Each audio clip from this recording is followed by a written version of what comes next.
Welcome to Blizzard Fire. We hope this video helps fire up your solution. You're starting the link process now. Open WhatsApp on your primary phone and tap Settings, then Linked Devices. Make sure both devices have connectivity and the app is updated. This avoids failed scans. On the secondary device, choose WhatsApp Web or open the app's Link a Device option.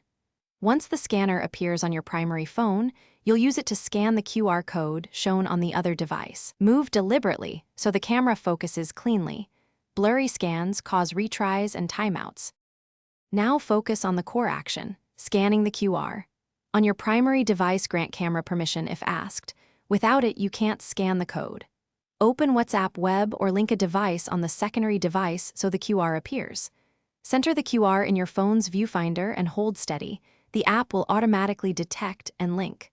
Once linked, WhatsApp syncs message history and encryption keys for that session. Make sure you understand that this creates an authenticated session.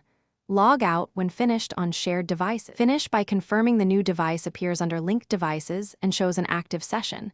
That tells you sync succeeded. If you need to end access later, tap the device name and choose Log Out. This revokes the linked session immediately. If linking failed, don't panic. Retry scanning, switch camera permissions, restart WhatsApp, or update the app. Those fixes handle most problems. If problems persist, restart both phones and check network settings, because connection or outdated app versions are the common root causes. Thanks for watching. If you found this helpful, don't forget to like and subscribe.